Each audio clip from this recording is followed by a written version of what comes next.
Setelah merayakan Idul Fitri, banyak dari kita merasakan lonjakan bahagia karena momen berbagi bersama keluarga dan makanan lezat. Namun, ada satu aspek kesehatan yang seringkali menjadi sorotan setelah perayaan tersebut. Kolesterol, berbagai kebiasaan makanan yang kaya lemak dan gula dapat meningkatkan kadar kolesterol dalam tubuh.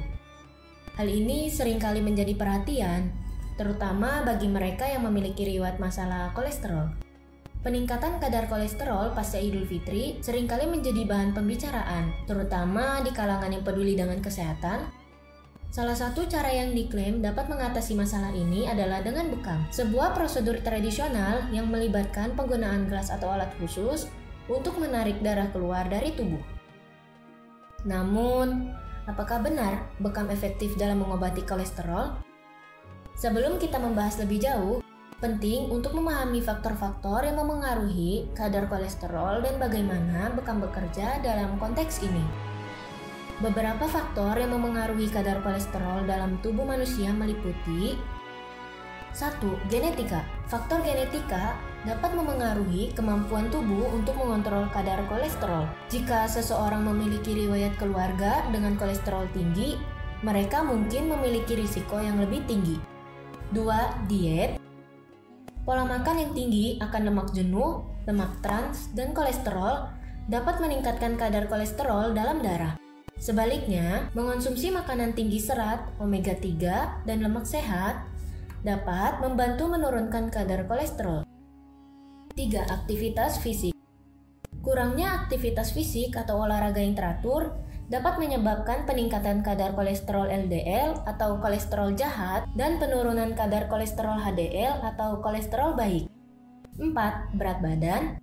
Kelebihan berat badan atau obesitas terkait dengan peningkatan kadar kolesterol, terutama kolesterol LDL. 5. Merokok. Merokok tidak hanya meningkatkan risiko penyakit jantung, tetapi juga dapat memengaruhi metabolisme lemak dalam tubuh, termasuk meningkatkan kadar kolesterol LDL. 6. Usia dan jenis kelamin. Kadar kolesterol cenderung meningkat seiring bertambahnya usia, terutama pada wanita setelah menopause. Pria umumnya memiliki kadar kolesterol yang lebih tinggi daripada wanita pada usia yang sama. 7. Kondisi medis. Beberapa kondisi medis seperti diabetes, hipertensi, tekanan darah tinggi, dan penyakit ginjal dapat berkontribusi pada peningkatan kadar kolesterol. 8. Obat-obatan. Penggunaan obat-obatan tertentu seperti kortikosteroid, obat penurun kolesterol, dan obat-obatan untuk kondisi medis tertentu dapat memengaruhi kadar kolesterol. Kadar kolesterol yang tinggi dalam darah dapat meningkatkan risiko penyakit jantung dan stroke. Penyebab utama kolesterol tinggi termasuk pola makan yang tidak sehat, kurangnya aktivitas fisik, dan faktor genetik. Makanan tinggi lemak jenuh, trans fat, dan kolesterol seperti makanan cepat saji, gorengan, dan produk susu tinggi lemak dapat meningkatkan kadar kolesterol LDL atau kolesterol jahat dalam tubuh. Jadi, bagaimana seharusnya kita mengelola kadar kolesterol kita pasca Idul Fitri? Pertama, kembali ke pola makan sehat. Setelah masa liburan, penting untuk kembali ke pola makan sehat. Kurangi konsumsi makanan tinggi lemak jenuh, trans fat, dan kolesterol. Perbanyak konsumsi makanan tinggi serat seperti buah-buahan, sayuran, dan biji-bijian utuh. Kedua, aktivitas fisik. Rutin berolahraga setiap minggunya dapat membantu mengontrol kadar kolesterol. Pilihlah aktivitas yang Anda nikmati dan sesuaikan dengan kondisi fisik Anda. Ketiga, konsultasi medis.